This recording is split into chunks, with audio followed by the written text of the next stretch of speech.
J'aime terminer le culte souvent avec cette bénédiction, cette parole de Paul en Romains 15, 13, que le Dieu de l'espérance vous remplisse de toute joie et de toute paix dans la foi, pour que vous débordiez d'espérance par la puissance du Saint-Esprit.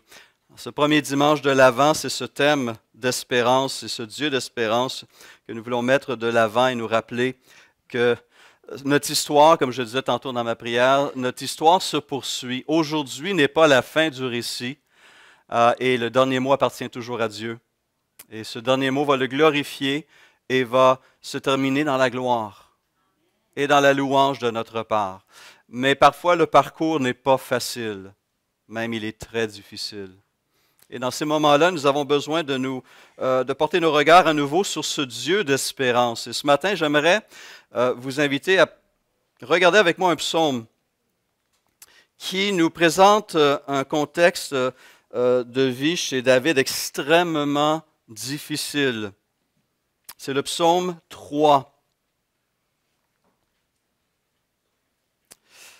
Et alors qu'on garde ce psaume devant nous, on a vu presque cette foule qui était devant l'assemblée ce matin, des gens, des frères, des sœurs qui vivent des circonstances qui sont éprouvantes. Certains s'inquiètent pour leur situation physique avec la maladie, d'autres leur situation financière ou encore professionnelle, d'autres s'inquiètent pour des enfants, des petits-enfants. Les inquiétudes ne manquent pas dans ce bas monde, hein? Les épreuves ne manquent pas non plus. Et c'est parfois difficile de garder la tête hors de l'eau. Alors, dans ces circonstances, comment peut-on tout simplement garder confiance dans l'épreuve? Et ce psaume 3 nous aide à trouver la réponse à cette question. Psaume 3. Et le titre est très important. Psaume de David lorsqu'il fuyait devant son fils Absalom. Éternel, que mes ennemis sont nombreux. Beaucoup se dressent contre moi. Beaucoup disent à mon sujet, pas de salut pour lui auprès de Dieu. Mais toi, Éternel, tu es mon bouclier, tu es ma gloire et tu relèves ma tête. À pleine voix, je crie à l'Éternel et il me répond de sa montagne sainte. Je me couche et je m'endors. Je me réveille car l'Éternel est mon soutien. Je n'ai pas peur de ces milliers de personnes qui m'assiègent de tous côtés. Lève-toi, Éternel, sauve-moi, mon Dieu. Tu gifles tous mes ennemis, tu brises les dents des méchants. Le salut appartient à l'Éternel. Que la bénédiction soit sur ton peuple. Seigneur, à nouveau ce matin, nous voulons faire nôtre cette prière de David, nous approprier son espérance, refléter sa foi et se laisser renouveler par tes promesses. Merci de parler, Père, par cette parole. Amen. Un psaume qui nous montre un homme dans une réelle et profonde détresse. Le titre nous aide à comprendre le contexte de cet épisode troublant dans la vie de David. Il fuyait devant son fils Absalom. Il est bien de regarder un peu le contexte de ce texte, de ce poème, de ce psaume. Et cela se trouve dans 2 Samuel au chapitre 15, que je vous invite à prendre. Nous allons lire quelques extraits de ce chapitre pour comprendre le contexte dans la vie de David, alors qu'il composait ce psaume. 2 Samuel 15, à partir du verset 1er. On lit ainsi. Après cela, Absalom se procura un char et des chevaux, ainsi que 50 hommes qui couraient devant lui. Il se levait de bon matin et se tenait au bord du chemin qui conduit à la porte de la ville. Chaque fois qu'un homme avait une contestation et se rendait vers le roi pour le procès, Absalom l'appelait et demandait « De quelle ville viens-tu » Lorsqu'il avait répondu je suis de telle tribu d'Israël. Absalom lui disait, regarde, ta cause est bonne et juste, mais personne ne t'écoutera chez le roi. Absalom ajoutait, qui m'établira juge dans le pays? Tout homme qui aurait une contestation et un procès viendrait me trouver et je lui rendrais justice. Quand quelqu'un s'approchait pour se prosterner devant lui et lui tendait la main, le retenait et l'embrassait. Absalom agissait de cette manière envers tous les Israélites qui se rendaient vers le roi pour demander justice, et il gagnait le cœur des hommes d'Israël. Au bout de 4 ans, dépendamment des versions, mais c'est 4 ans selon les meilleurs manuscrits, au bout de 4 ans, Absalom dit au roi, « Permets-moi d'aller à Hébron pour accomplir le vœu que j'ai fait à l'Éternel. En effet, moi, ton serviteur, j'ai fait un vœu pendant que j'habitais à Geshur, en Syrie. J'ai dit, si l'Éternel me fait revenir à Jérusalem, je le servirai. » Le roi lui dit, « Vas-y en paix. » Alors Absalom se leva et partit pour Hébron. Absalom envoya des espions dans toutes les tribus d'Israël pour dire, « Quand vous entendrez le son de la trompette, vous direz, Absalom est devenu roi à Hébron. » Et 200 hommes de Jérusalem qui avaient été invités accompagnèrent Absalom. Ils le firent en toute innocence sans rien savoir. Pendant qu'il offrait des sacrifices, Absalom fit venir de la ville de Gilo Achitophel, le Gilonite, le conseiller de David. La conspiration devint puissante et le peuple était de plus en plus nombreux à se rallier à Absalom.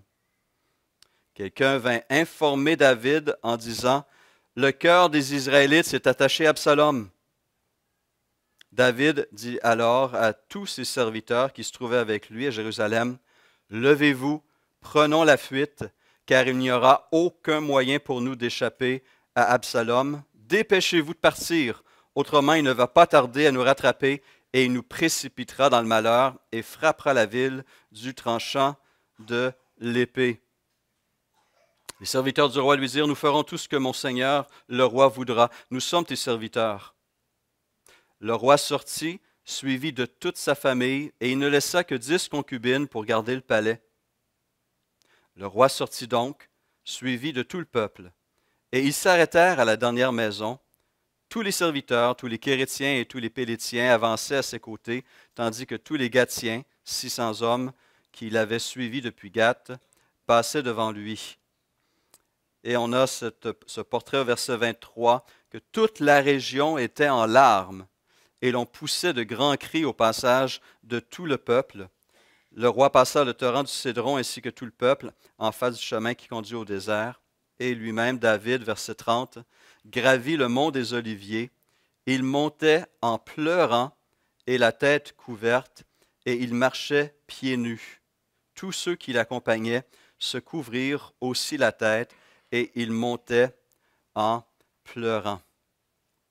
Contexte incroyable, ce n'était pas un simple conflit de famille qui opposait Absalom à David.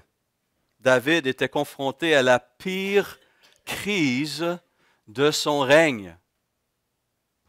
Il régnait depuis déjà une bonne trentaine d'années sur Israël, et voilà que son propre fils veut non seulement sa couronne, mais la tête sur laquelle repose cette couronne. Il veut se débarrasser de son père et prendre le pouvoir. Et Absalom avait vraiment bien préparé les choses, et c'est un plan sur lequel il avait travaillé depuis très très longtemps. Absalom était le 3e fils de David, un très beau jeune homme reconnu pour sa beauté, mais dont le cœur était rempli de noirceur et d'une laideur incroyable. C'est un jeune homme rempli de haine. Et cette haine remontait à très longtemps. Sa sœur Tamar avait été violée par son demi-frère Amnon. Et David n'avait pas réagi. Et Absalom a cultivé une colère à la fois contre son frère et contre son père.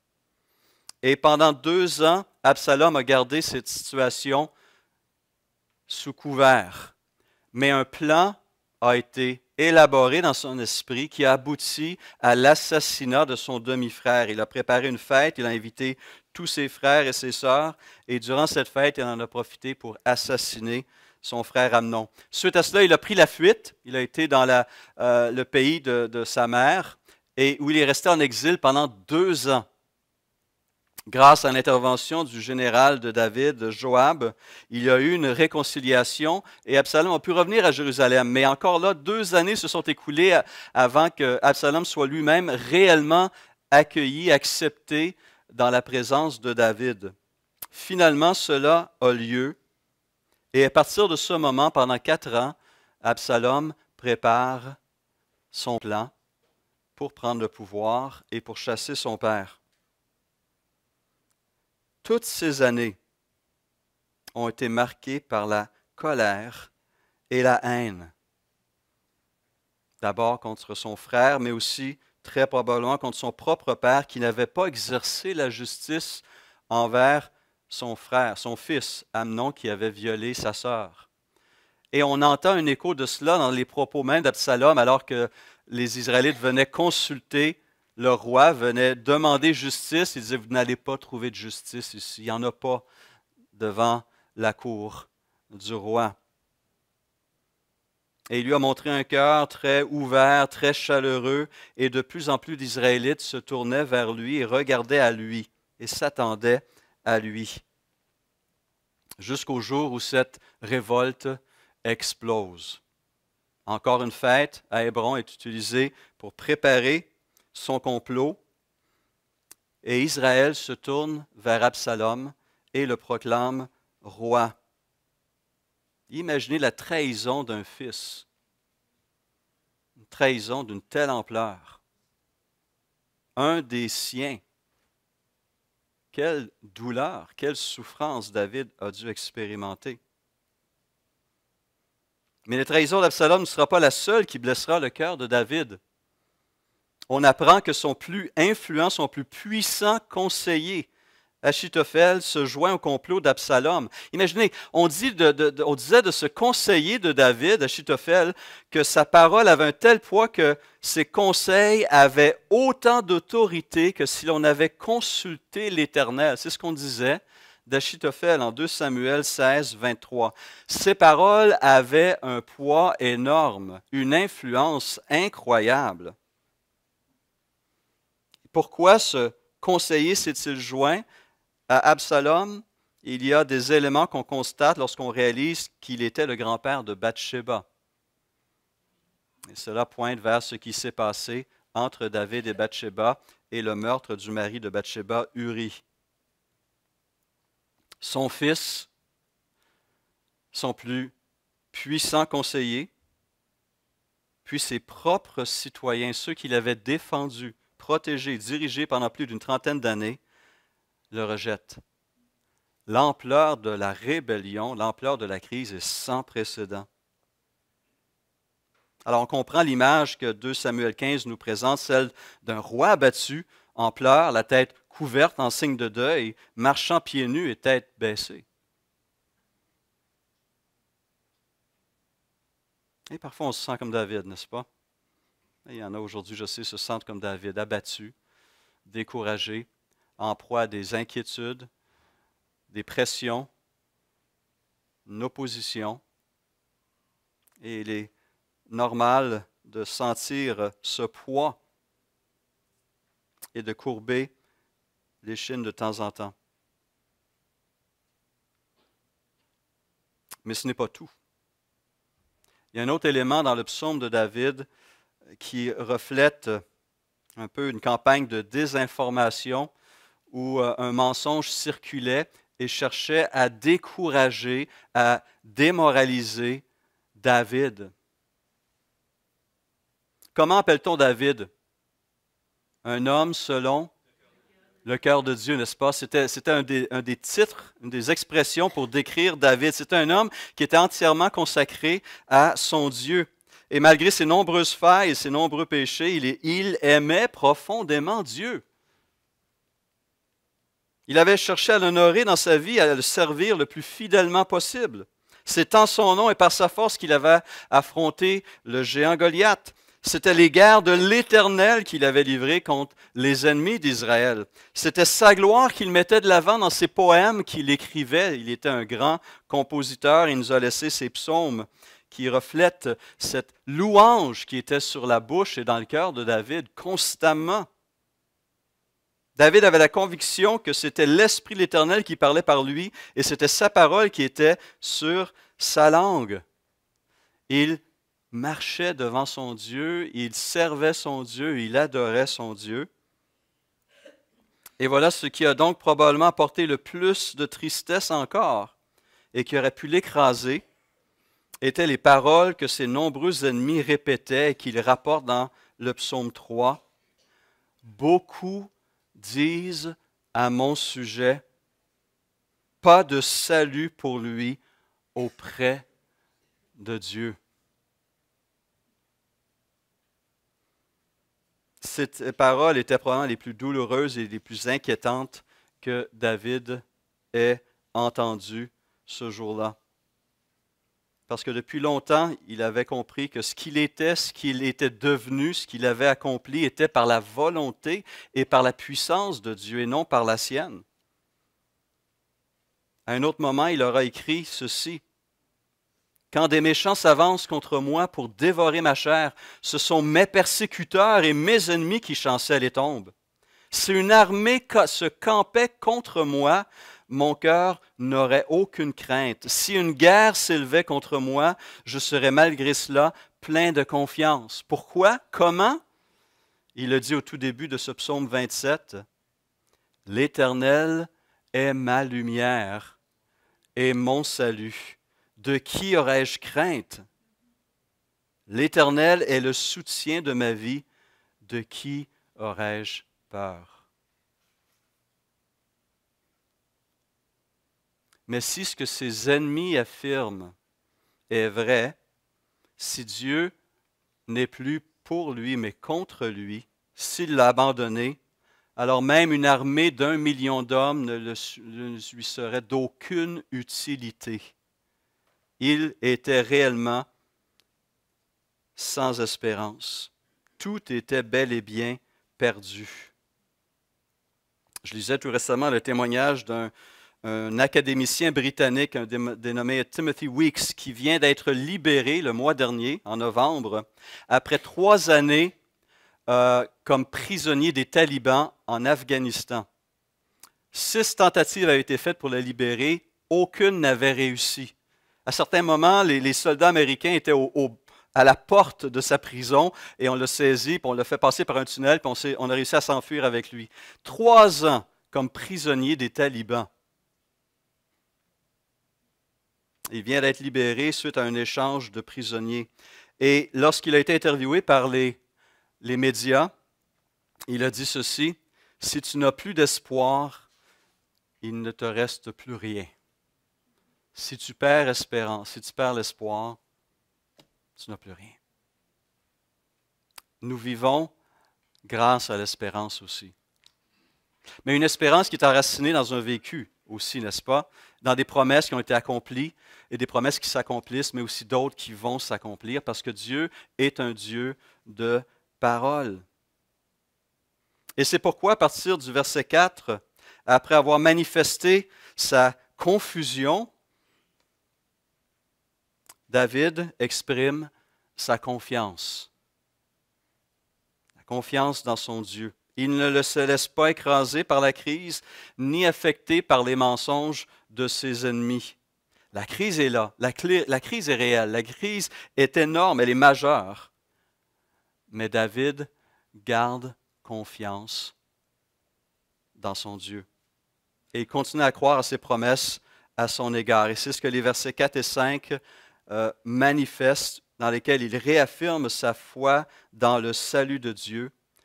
Toi, Éternel, tu es mon bouclier, tu es ma gloire, et tu relèves ma tête. À pleine voix, je crie à l'Éternel, et il me répond de sa montagne sainte. On pense que David a composé ce psaume au moment même des événements. Donc, il n'a pas vu encore la délivrance de l'Éternel. Alors, comment pouvait-il, à la lumière de ces événements qui se déroulaient sous ses yeux, maintenir une telle confiance? Son fils est contre lui, son principal conseiller contre lui, son peuple est contre lui. Mais Dieu était toujours avec lui. Dieu était pour lui. Et David aurait pu lui-même mettre par écrit ces paroles que Paul reprendra 1000 ans plus tard. Si Dieu est pour nous, qui sera contre nous? Et on a besoin de nous le rappeler. Cette vérité demeure encore aujourd'hui et demeurera toujours. Elle doit être gravée dans nos cœurs, dans nos pensées. Si Dieu est pour nous, qui sera contre nous? Si quelqu'un veut s'en prendre à moi, essentiellement, c'est ce que David dit, si quelqu'un veut s'en prendre à moi, il doit passer par Dieu d'abord. Et ce Dieu, dit David, il est mon bouclier, ma protection. C'est lui qui va me garder. C'est le même Dieu qui avait fait cette promesse à Josué quelques siècles auparavant. Je ne te délaisserai point, je ne t'abandonnerai point. Et cette parole sera reprise par l'auteur de l'Épître aux Hébreux, Hébreux 13, verset 5, dans cette belle, riche parole. Dieu lui-même a dit, « Je ne te délaisserai point et je ne t'abandonnerai point. » C'est donc avec assurance, écrit l'auteur de l'Épître aux Hébreux, c'est donc avec assurance que nous pouvons dire, « Le Seigneur est mon aide, je ne craindrai rien. Que peut me faire un homme? » Josué avait cette assurance offerte par Dieu lui-même. Des siècles plus tard, David pouvait s'appuyer sur cette même assurance.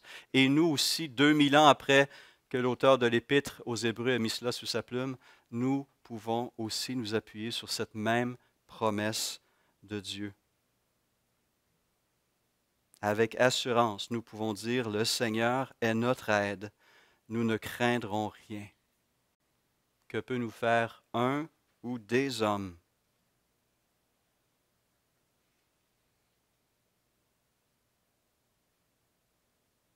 Gardons cette promesse de Dieu dans notre cœur.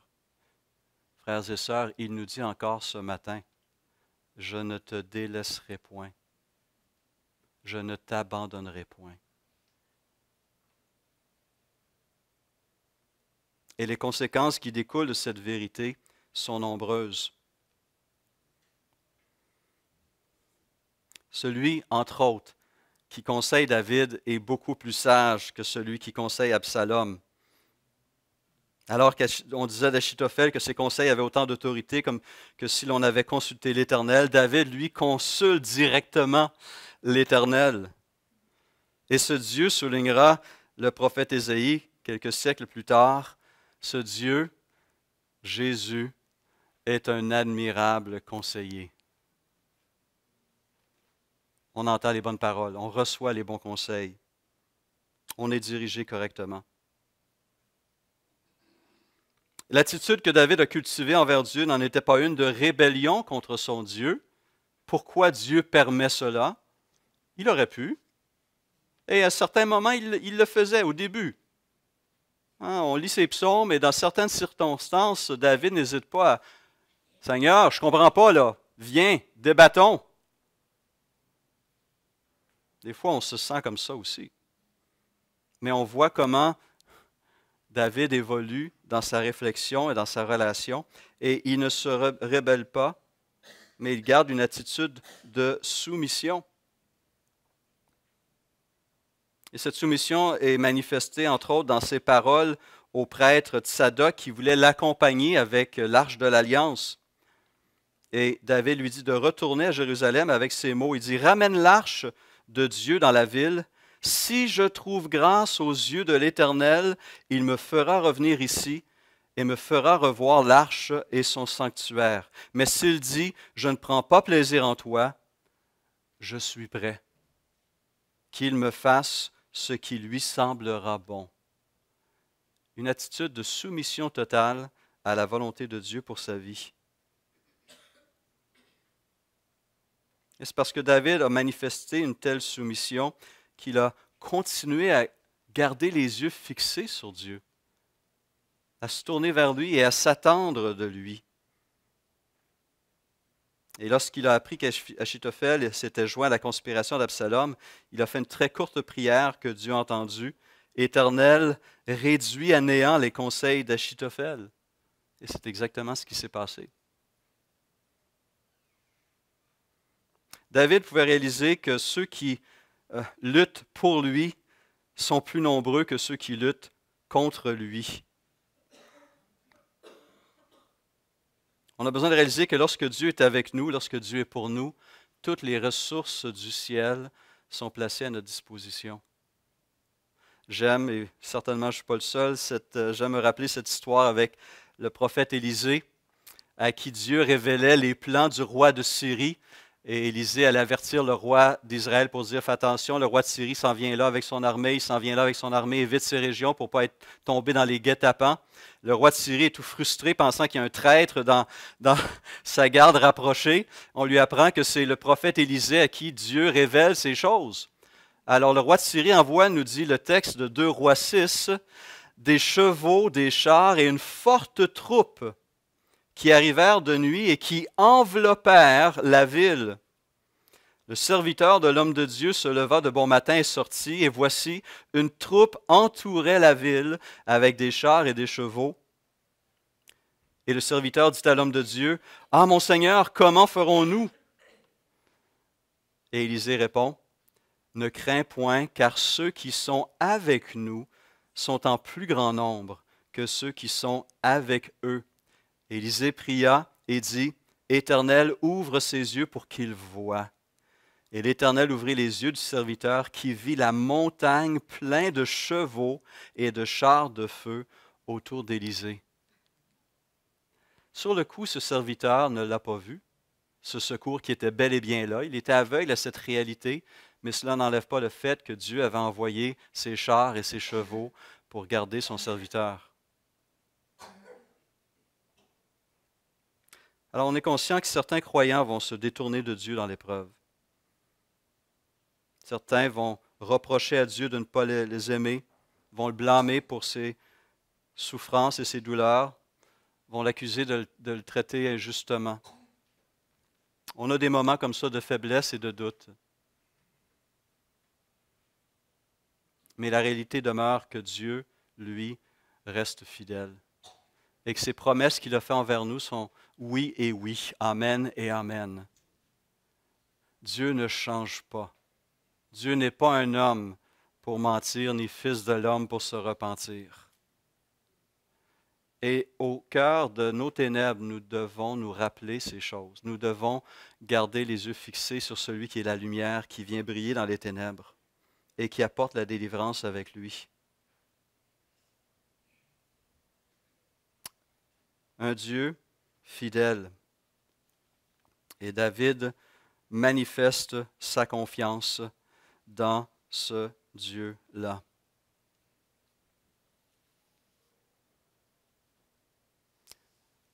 Après tout, vers qui d'autre peut-on se tourner?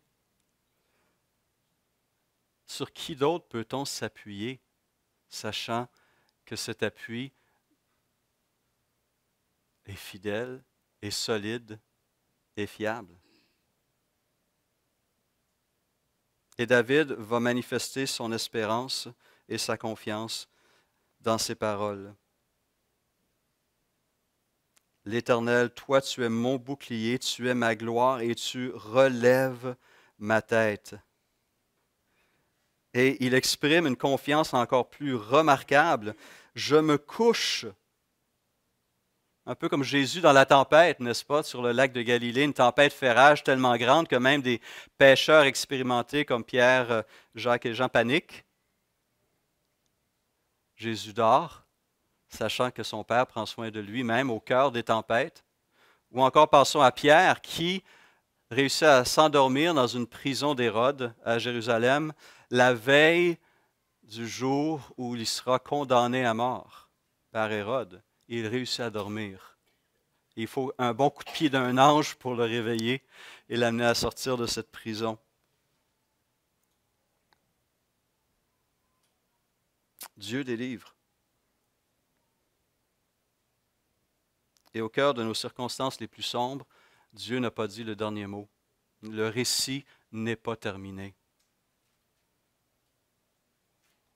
Et David le savait parce qu'il avait fait face à bien des dangers bien avant cela, autant de bêtes sauvages que d'hommes violents, et Dieu avait toujours été à la hauteur de la situation.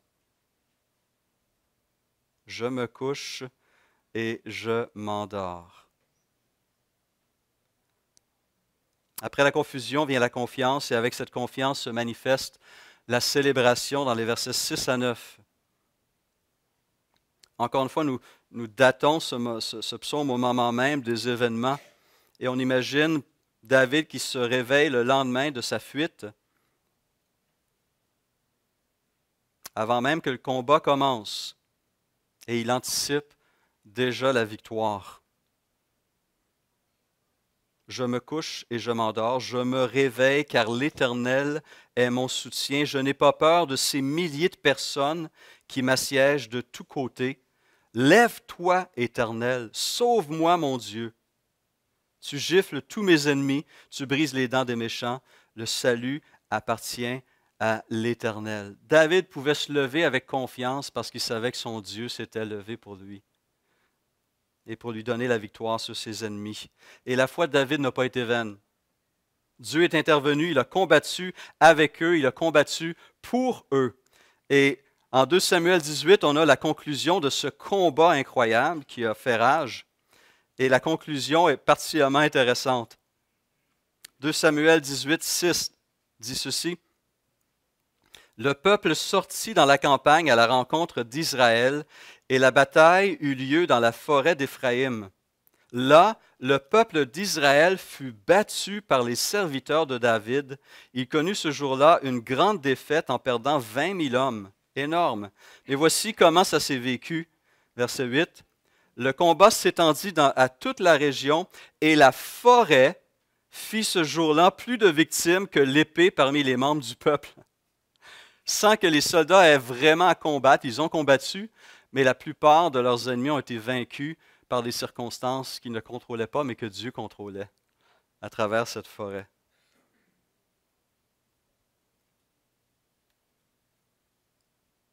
À un autre moment, David soulignera dans le psaume 30 une belle et rassurante vérité, une vérité qu'il a expérimentée durant le coup d'État de son fils et qui pointe vers le comportement de Dieu envers ses sujets, même ceux qui sont pécheurs, mais repentants. Sa colère dure un instant, mais sa grâce toute la vie. Le soir arrivent les pleurs et le matin, l'allégresse. Quelle parole, quelle bénédiction.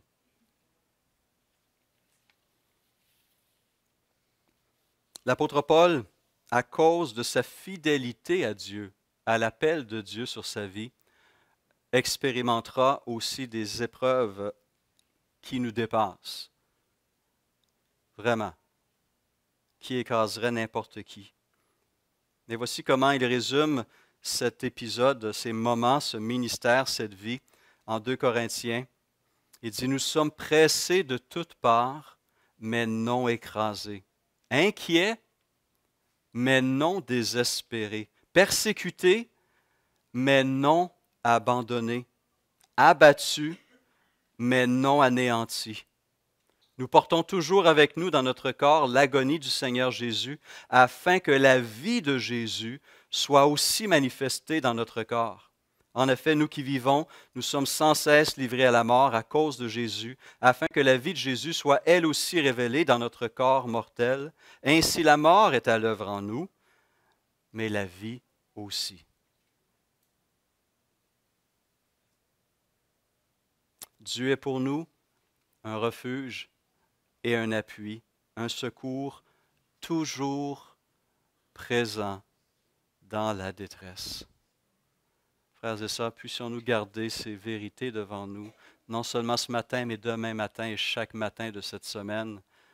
Le Seigneur ne nous abandonne pas. Il entend nos cris, il voit notre souffrance et il vient nous soutenir par son bras triomphant. Appuyons-nous sur lui. Le salut, conclut David, appartient à l'Éternel.